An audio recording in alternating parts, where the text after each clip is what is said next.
إن الحمد لله نحمده ونستعينه ونستغفره ونؤمن به ونتوكل عليه ونعوذ بالله من شرور أنفسنا وسيئات أعمالنا من يهده الله فلا مضل له ومن يضلل فلا هادي له وأشهد أن لا إله إلا الله وحده لا شريك له وأشهد أن محمدا عبده ورسوله أما بعد فإن خير الحديث كتاب الله تعالى وخير الهدي هدي محمد صلى الله عليه وسلم وشر الأمور محدثاتها وكل محدثة بدعة وكل بدعة ضلالة وكل ضلالة في النار. All praise is due to Allah subhanahu wa ta'ala, the one who is truly worthy of all praise. We praise Allah subhanahu wa ta'ala. To Allah belongs the most beautiful names and attributes of complete perfection. And indeed all thanks is due to Allah subhanahu wa ta'ala, the one who is the source of all blessings. And peace and salutations upon the Messenger of Allah, the Prophet Muhammad sallallahu alayhi wa sallam, who Allah subhanahu wa ta'ala sent as a mercy to all of the alameen. Dear brothers and sisters, we are now almost in the middle of the month of Ramadan, and there are so many ahkam, so many rulings concerning Ramadan that we haven't been able to cover, simply because the time for the Jummah prayer doesn't allow us to cover them all. And there are some matters which still remain outstanding, and they are very important and they need to be dealt with. So I will spend most of the time of the Jummah to try and deal with some of those issues. One of the ways that an action is accepted from any person, or one of the conditions for the action to be accepted, is that the action has to be done correctly. And how will it be done correctly if we don't know the fiqh which is involved in that action? This is why it's very important to know what is upon us, so that we do that correctly, so that our fasting or any of our actions is acceptable to Allah Tabarak wa Ta'ala. So amongst the things that we discussed last time, we talked about the things which a person, if he does them, it will break his fast. But there are some issues which remain, modern issues, which remain untouched. And there are something which concerns our day-to-day lives. So some of those issues, the scholars spoke about them. One of the issues that we see which is commonly spoken about by the ulama is al-iktihal. A person puts something in his eyes, whether they are drops or whether he puts in kuppul or something like that. If that's something which breaks the fast, it doesn't break the fast. And this seems to be the opinion, more or less, of all of the scholars, that that doesn't break the fast, because the eye is not a manfil. It is not a path to the stomach. And like the nose is a path to the stomach, if you put something in your nose, it will end up in your stomach. But the eye is not a path to your stomach. So the scholars have said that putting something in your eye, drops or a couple, does not break the fast. There is another issue which was brought to my attention last Friday. Unfortunately, I never had the opportunity to discuss it then. And that is concerning anything which goes in the rear passage, in your anus. Does that break the fast or not break the fast? And the scholars are saying that anything which enters in the rear passage is again not a manfar, not a means to the stomach, therefore it doesn't break your fast. So if anybody tells you, and this is not a joke, but if anybody tells you, because people are saying this, that if you make istinja or you wash yourself in your rear passage, that you have to be careful you don't get water up there. This is a serious issue that some people have been discussing over the radio. It goes to show that the wrong people have been given the responsibility to teach them, and they're not worthy of this. Sometimes some people need to take medicines which they take in the rear passage. This is not something which breaks the fast. Also, one of the issues which a lot of people have been discussing is the inhaler which is used for asthmatic people. And the scholars have more or less come to a conclusion that the inhaler is not something which breaks the fast. First of all, it's something which is breathed in the lungs. It doesn't have dharat, it is a gas. So it is something which is lawful to use while in the state of fasting, and you can use it and it doesn't break the fast. Now we wanted to talk about the dispensations. Who is allowed to leave the fast? And as the ayah said, فَمَنْ كَانَ مِنْكُمْ مَرِيضًا أَوْ عَلَى سَفَرٍ, whoever amongst you is sick or traveling. So we want to discuss these issues. The musafir, the person who is traveling, Allah has given him the choice to leave the fast. First of all, the ayah said, فَمَنْ شَهِدَ مِنْكُمُ الشَّهْرَ فَلْيَصُمْ. Whoever amongst you witnesses the month. Witnessing is actually not a good translation. It means whoever is hadir. He is in his homeland, in his home, he is required to fast. As for one who is traveling, he's not required to fast. So the person who is traveling, there is 3 situations that he can be in. 3 situations. The first is generally that it's allowed for a person when he is traveling that he can leave the fast. But there are 3 ahwal. First is when a person who is traveling finds great mushaqqa, great difficulty, that he is not able to fast. In that case, he can leave the fast. And this is based on the statement of Allah Ta'ala, وَلَا تَقْتُلُوا أَنفُسَكُمْ, and do not kill yourselves.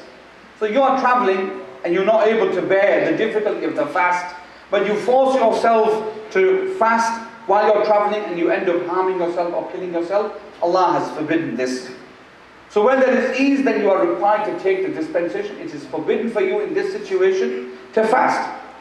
As the Prophet ﷺ in the hadith of Jabir radiallahu anhu, أن رسول الله صلى الله عليه وسلم خرج عام الفتح إلى مكة في رمضان فصام حتى بلغ كراء الغميم وهو موضع تبعد عن مدينة 7 أيام سفر.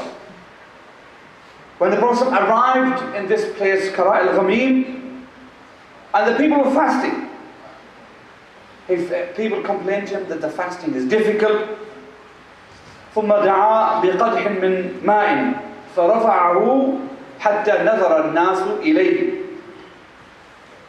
ثم شرب فقيل له أن بعض الناس قد صام فقال أولئك الأصاة أولئك الأصاة أولئك الأصاة. The Prophet when he was traveling in the year of the conquest of Mecca, he came to this place that we mentioned, which was about 7 days journey from Medina. And when he came to this place and the people were fasting, the Prophet asked for a pot of water. When the pot of water was brought to him, he raised it up so the people could see, and the people turned to him and he drank from it. So the people knew that they could break the fast because it was mushaqqa. So then some of the people said, there are some people who, Ya Rasulullah, they're still fasting. So the Prophet said, they are the disobedient. They are the disobedient, they are the disobedient. So in this situation when there is great mushaqqa or difficulty, a person should leave the fast and he should take the rukhsah that Allah has given him.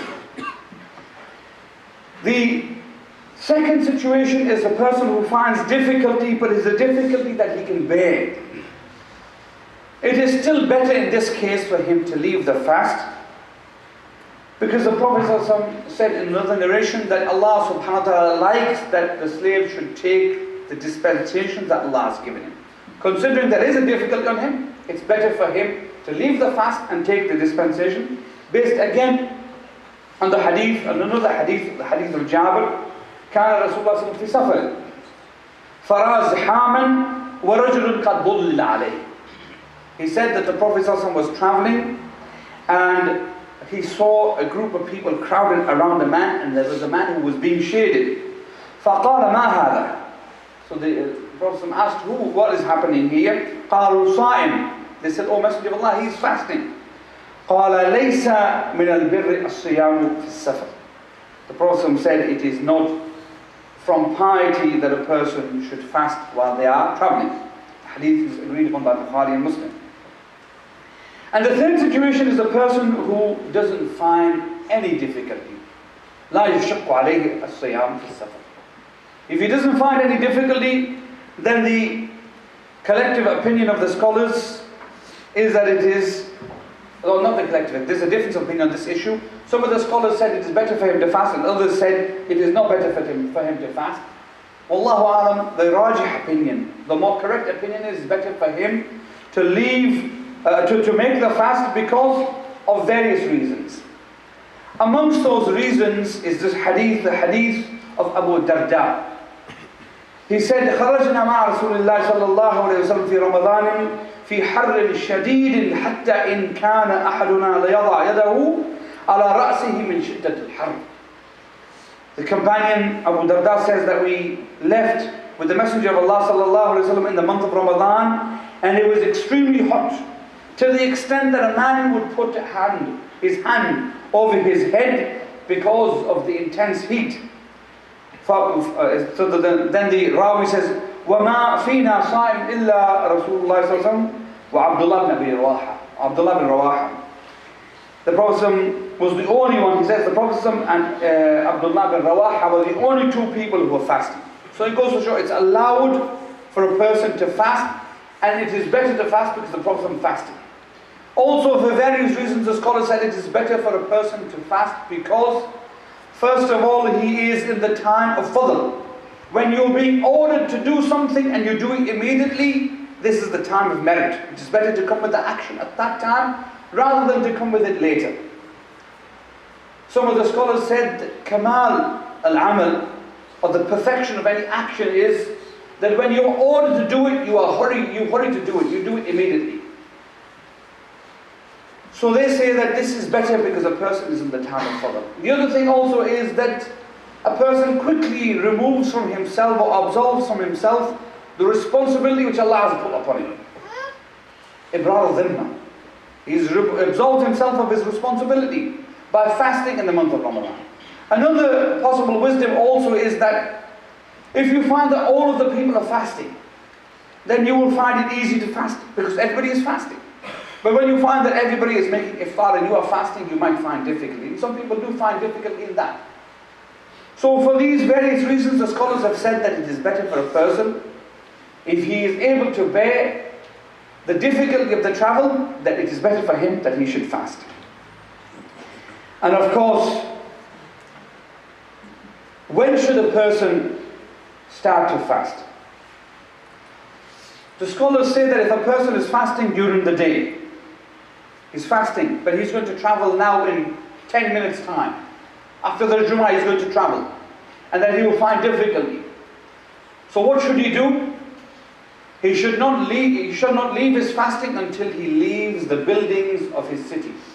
And they make qiyas here upon the person who makes qasr in the prayer. Because the person who makes qasr, or he shortens his prayers, he shouldn't shorten his prayers until he goes beyond the buildings of his city. Hatta yufariq al-biyut. So if he leaves those buildings and goes outside of that city, at that point, the scholars say from that point, he can leave the fast. Before that point, he should be still fasting. The second person who is given a dispensation is the marid, the person who is sick. And the person who is sick, Allah subhanahu wa ta'ala has given him dispensation for man kana minkum maridan aw ala safarin fa'iddatu min ayyamin ukhra. Whoever amongst you is sick, then he should make a similar number of days of fasting after Ramadan has passed, when he is able to. And of course, Allah tabarak wa ta'ala said, La yukallifu Allahu nafsan illa wus'aha. Allah subhanahu wa ta'ala doesn't burden a soul beyond what it can bear. So considering a person is sick and he's not able to fast, then he is allowed to leave the fast.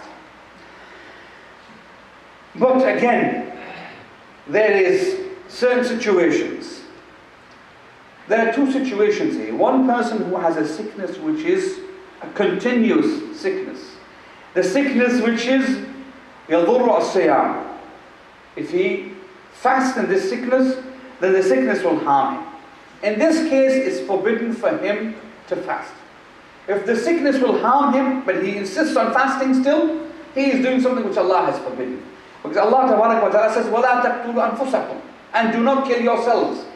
Another ayah, Allah Ta'ala says, وَلَا تُلْقُوا بِأَيْدِيكُمْ إِلَى التَّهْلُكَةِ, and do not by your own hands bring about your own demise. So considering that it will harm him to fast while he is sick, then he should leave it because Allah has ordered him to leave it.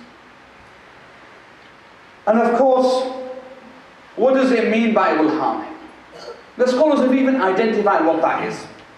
Either it will bring about his death, or it will increase his sickness, or it will prevent the cure from coming. So for example, somebody has an illness, if he is taking medicine, and this medicine will bring about the cure, by leaving this medicine that will prevent his cure from coming, then he should not stop himself from taking the medicine. He should leave the fast until his cure comes about. The second situation is a person who he finds that there is some difficulty while he is fasting, while he is sick to fast. There is some difficulty, but it will not bring about his death. The scholars have said that it is better in this case for him, or it is disliked for him to fast. It is disliked. Before it was haram, now it is yukrah or makruh. It is disliked for him to fast in this situation. Because Allah's Messenger ﷺ said, إِنَّ اللَّهَ يُحِبُّ أَن تُؤْتَى رُخُصَهُ. Allah subhanahu wa ta'ala loves that the slave should take the dispensations that Allah subhanahu wa ta'ala has given his slaves. Shaykh al-Uthaymeen, in this issue, he mentions, إِنَّ اللَّهَ تَعَالَى لَمَّا فَرَضَ الصِّيَامِ. He talks about a person who has a sickness, and the sickness is one of those sicknesses which will never stop. One of those illnesses which will never ever come because there's no cure for it. Or maybe he is of old age, or she is of old age, and they cannot fast because of the mashaqqa on them. So it is considered like a sickness which is mustamir or continuous. If you have an illness like this, or you have old age and you are not able to fast, then it is better, of course, it is not just better, but it's incumbent upon you to leave the fasting. Obviously you can't fast, but of course sometimes people of the old age, somebody who's very old, they insist on fasting. Even though they may have some illnesses and they're not able to fast, but they keep saying, well, if I die doing this, this is good. It's not good, because Allah subhanahu wa ta'ala has forbidden for you to fast. It's forbidden for you to fast, so it's not good for you to do that. And the other thing that I was going to mention is Shaykh al-Uthaymeen, he says that the fasting, before it was prescribed, before that Allah Ta'ala ordered the believers to have a choice. And that choice was either to feed the sick or to fast. So they were both considered the same. In this case, a person who's not able to, he is doing something which is like fasting, which is equal to the fasting, which is feeding the sick. So if you can't fast, when you feed the sick, it's like you are doing an action which is equal to the fasting. So the Shaykh mentioned that this is a very fine point in the tafsir of this ayah. He says that both of these things were considered the same. And so now in this situation, a person can't fast. When he feeds, it is like he is fasting. It's equal to that in terms of an action. People ask, how should we feed the poor? كيفية إطعام المساكين. How should we feed them? Some of the companions, like Anas radiallahu anhu, what he used to do was he used to collect, when he became very old and he was unable to fast, he used to collect 30 people and he used to cook a pot of food and he used to feed 30 individual masakeen in one day.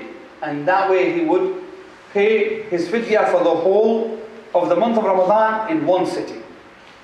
But I want to make a point here, this is a very fine point.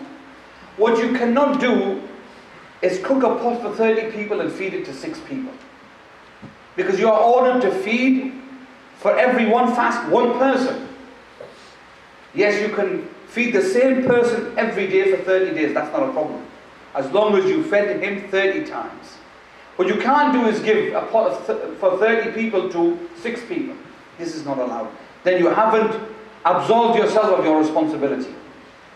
So what you have to do is either to feed all of the people by cooking yourself and giving them food, each one of them. Or what you can do as another option is that you can distribute food. And the scholars say ziyadatul ihsan, or it is more good or more kindness to the people that you have food which is cooked, then you make tawzi of it. So you can do it that way as well. And of course, for every one day, one miskin. The other way that also you can do it is that you give out the fidya, and you should put with it some meat, as in some of the scholars said that he should make with it idam or something, some sort of soup, stew, so that he gives that with it also. And of course, this is something which a person then gives out to those people who are masakin. So you can't feed this to the wealthy people. This is for those people who are considered miskin. They are the needy, they are the poor. Maybe they have something, but they don't have a lot. Not something which is sufficient for them. So those are the people that must be fed. So you can't feed it to the people, for example, people in the masjid, they're all well off. You can't feed it to those people. This has to be something which is given to the people who are needy. I also want to mention another issue, which is an issue which is common for our sisters. And this is the case of a woman who is hamil or murdi'. A woman who is either pregnant or she is breastfeeding. And this is an issue sometimes people are shy to ask, or they don't get the opportunity to ask. But it is something, some of the ahkam which concern us, so it is something we should know something about. Ibn Qudama mentions, لا نعلم فيه بين أهل العلم اختلافا لأنهما بمنزلة المريض الخائف على نفسه فإذا أفطرت الحامل والمرضع فعليها قضاء وهذا لا بد لقوله تعالى فعدة من أيام أخرى. Ibn Qudama, Sahib al-Mughni, wrote a very famous book in fiqh. He writes that we don't know of any of the scholars who differed on this point of a person, of a woman who is either is pregnant, she has a child, or she is nursing a child, breastfeeding a child. He says we don't know any difference among the scholars concerning this person. They have all likened them to somebody who is sick. So they're like somebody who is ill. So in that case, it is allowed for them to leave the fasting. And then they should make up the fasting later on. So once Ramadan has passed, once their problem has passed, they have delivered or they have finished nursing the child, and then they should make up the fast after that. There is an issue which sometimes comes, especially for sisters who are of young age. They find that they're always between bearing children and nursing children. Every Ramadan is like that. Sometimes what happens for some women, 4 or 5 Ramadans pass, and this is all that they're doing. One Ramadan they are pregnant. Next Ramadan they are nursing. The next Ramadan after that they're pregnant again. So you find them that many Ramadans are passing like this, and they don't have the opportunity to make qada of those fasts until it becomes difficult. Some of the scholars have given a rukhsa, and they said that they should make if'am instead. And Shaykh al-Uthaymin is one of those people who was giving this fatwa, and some of the people in the Al-Lajna al-Da'ima have also given a similar fatwa. So this is in the case of a woman who is finding that every single Ramadan is either she is pregnant or either she is breastfeeding. I want to quickly mention something else about the fadl of as-suhoor and the fadl of iftar. What we're tending to find is that suhoor is one of those meals which people leave. And the Prophet used to say to the believers, "Tasahhur ya ibadallah." Make suhoor, have the morning meal, or slaves of Allah, فَإِنَّ فِي السُّحُورِ بَرَكَةً. For indeed, in this meal is blessing. And there is no doubt that if a person has the suhoor meal, they will find in themselves the strength to carry out their normal day-to-day tasks. People that don't have the suhoor meal, what will they tend to do? Be lazy, they won't be able to do anything. Maybe they will end up sleeping the whole day. So the Prophet advised us that we should have the suhoor meal. So this is something which a person should not be lazy about. And even if it's just a sip of water, but you should have something. If Allah's Messenger saw somebody, he recommended something to us, then we should try and do it. And although the night is very short, but if we divide our meals up sensibly, then inshallah we can find that we can have something at iftar time and something at suhoor time, which will be sufficient for the long fast ahead. And of course, there are a number of narrations which mention, but one of the benefits of a suhoor is the hadith which is narrated in Muslim Imam Ahmad, as-suhoor aklatu barakah. That the suhoor is a meal which has in its blessings. فَلَا تَدْعُوهُ وَلَوْ أَنْ يَجْرَعَ أَحَدُكُمْ جُرْعَةٌ مِّن مَاءٍ. And no one of you should leave it, even if it means he's just going to have a sip of water. فَإِنَّ اللَّهَ وَمَلَائِكَتُهُ يُصَلُّونَ عَلَىٰ الْمُتَسَحِّرِينَ. That Allah and the angels, they invoke blessings upon people who have the suhoor meal. And also, it is sunnah to make ta'khir of the suhoor. Some people have suhoor very early on, and then they go to sleep. And they sleep through Fajr, and they sleep through the whole of the morning until Dhuhr. This is not correct. The suhoor meal, we should try and make it close to the Fajr time, so that we have our suhoor meal, and then shortly after that we pray the Fajr prayer. This is the sunnah, and this is what we should try and do. And one of the other issues which is attached to this is a person who makes ghusl. He fasts, and then he continues to fast, maybe 2 days in a row. This is something which the Prophet forbade. So the companions asked, "O Messenger of Allah, we see you doing this." So he said that I am fed and given to drink by my Lord. So he just didn't recommend this for the companions. So this is something yukrah. This is something which is disliked. So a person should avoid doing that. Concerning iftar and making the iftar very quickly, iftar is one of those things that a person should make ta'jeel. Abu Darda narrates, the Prophet said, ثلاثة من أخلاق الأنبياء. 3 are the characteristics of the Anbiya, of the prophets. So of course we should try and aspire to have the characteristics of those noble people. What are those characteristics? The first of them, he mentions ta'jilul fitr, that a person is quick to break the fast. Some people think it's piety to leave 10 minutes, half an hour and not break their fast. There is no doubt that the sunnah of the Anbiya is closest in terms of acceptance to Allah subhanahu wa ta'ala than any other person's actions. Considering the Anbiya were quick to do this, we should do this also.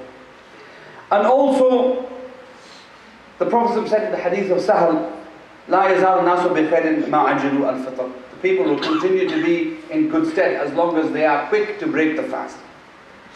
One last issue concerning breaking the fast. We break the fast in the masjid. Many of us, we break the fast in the masjid. One of the brothers asked me a question concerning this matter. Is it lawful for a person to break their fast in the masjid? Is it lawful to eat in the masjid? If you look at the hadith of Al-Harith in Sunan Ibn Majah, Shaykh Al-Albani made this hadith authentic. He said we used to be with the Prophet ﷺ, and we used to eat with him in the masjid, and we used to then get up and wash our hands. And the hadith mentions what did they eat? They used to eat bread and meat. In fact, if you actually look at the opinion of the scholars, the Hanabila, the Madhab al-Hanbali, the Shafi'iyya, they all allow this. The only people who disliked it were the Malikiyya, and they based their evidence on the statement of the Prophet مَا بُنِيَتِ الْمَسَاجِدِ لِهَذَا. And that was concerning a man who came to the masjid and urinated in the masjid. Al-Arabi الذي جاء في المسجد وبال في طائفة المسجد. So the Prophet said, مَا بُنِيَتِ الْمَسَاجِدِ لِهَذَا. And there are a number of narrations which are like this. So they said that this hadith is aam. So what does it show? They said that it shows that the masajid were built for ibadah. And while eating is not ibadah, so we shouldn't do it in the masjid. But if you actually look, considering that the Prophet and his companions ate in the masjid, goes to show it's lawful. In fact, some of the companions used to be so poor, people of the Sufa, they had nowhere else to go. So the people used to bring baskets of fruit, of dates, and hang them in the masjid, so that the people of Sufa would eat in there. And this seems to be the Rajih opinion. This is the opinion that Sheikh Ibn Uthaymeen took. This is the opinion that Sheikh bin Baz took. This is in fact the opinion that the Lajna Daima in Saudi Arabia, this is the opinion that they took. And this is the amal which the Muslims are upon. You see this in Mecca and Medina, and in fact all of the masajid, including the masajid, the masjid of the Mufti in Saudi Arabia. So this is something which more or less is, we wouldn't say agreed upon, but this is more or less which is something which is accepted. And especially in this munasabah of iftar as-sa'im, because there is fadl in that, and also if a person makes iftar in the masjid, he's got more chance that he's going to make the prayer in the masjid. Wallahu ta'ala. There are a number of issues which still need to be discussed, and of course some of them are very important. Adab al-siyam, because there are certain adab that should be followed when a person is fasting. A person should be in his best behavior. So he shouldn't do actions which go against his fasting. For the scholars have said, يجب على الصائم ترك الكذب وقول الزور والرفث. They said that a person should give up lying. And this is something which is not the akhlaq of the Muslim to lie, whether he's fasting or not fasting. But why the Shara has come specifically in the month of Ramadan is that he should be even more careful not to lie. Also, وَالْقَوْلُ الزُّورِ, and leaving false testimony. Don't be a witness to something you don't know about, or that you know it is a lie. This is something which is forbidden in the state of fasting. And also al-rafath is illicit relations.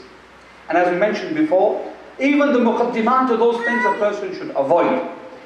And that's very briefly this issue, but there is a lot to be discussed on this issue. I think we will leave the issue of qada Ramadan, when a person, how a person makes qada of the days that they have missed. Brothers and sisters, the ahkam concerning Ramadan, or concerning any action of worship, it is incumbent upon us when we have to do the action to know the ahkam concerning it.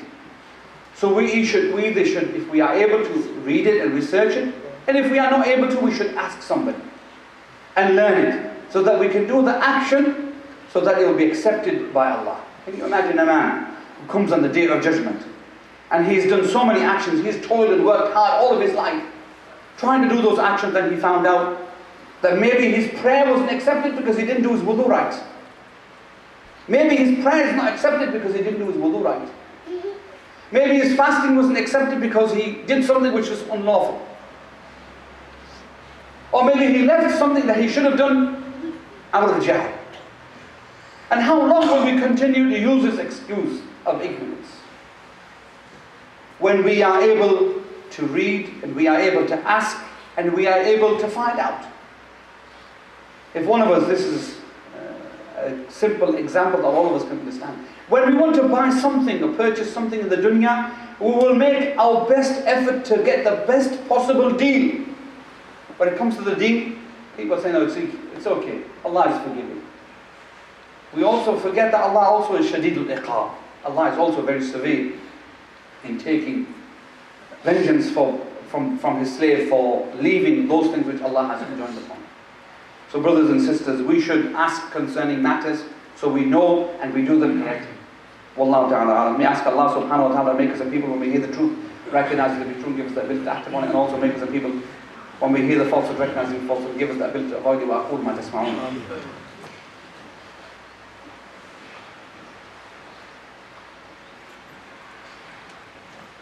بسم الله والحمد لله والصلاة والسلام على رسول الله ما بعد أوصيكم ونفسي بتقوى الله سبحانه وتعالى في السر والعلن وصلوا وسلموا البشير النذير فإن الله سبحانه وتعالى قد أمركم بذلك في كتابه فقال إن الله وملائكته يصلون على النبي يا أيها الذين آمنوا صلوا عليه وسلموا تسليما وقال صلى الله عليه وسلم من صلى علي مرة واحدة صلى الله عليه بها عشرة اللهم صل على محمد وعلى آل محمد كما صليت على إبراهيم وعلى آل إبراهيم إنك حميد مجيد اللهم بارك على محمد وعلى آل محمد كما باركت على إبراهيم وعلى آل إبراهيم إنك حميد مجيد وارض الله عن أربعة الخلفاء الراشدين المهديين أبي بكر وعمر وعثمان وعلي وعن سائر أصحاب نبيك أجمعين وأهل بيت الطيبين الطاهرين وارض اللهم عنا معهم بمنك وكرمك وجودك يا أرحم الراحمين اللهم أعز الإسلام والمسلمين اللهم أعز الإسلام والمسلمين، اللهم أعز الإسلام والمسلمين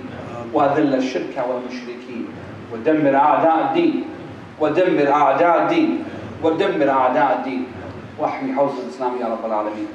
اللهم اغفر للمؤمنين والمؤمنات الأحياء منهم والأموات. عباد الله رحمكم الله، إن الله يأمر بالعدل والإحسان وإيتاء ذي القربى وينهى عن الفحشاء والمنكر والبغي يعظكم لعلكم تذكرون. اذكروا الله العظيم يذكركم وادعوه يستجب لكم ولذكر الله أكبر والله يعلم ما تصنعون. وأقيموا الصلاة.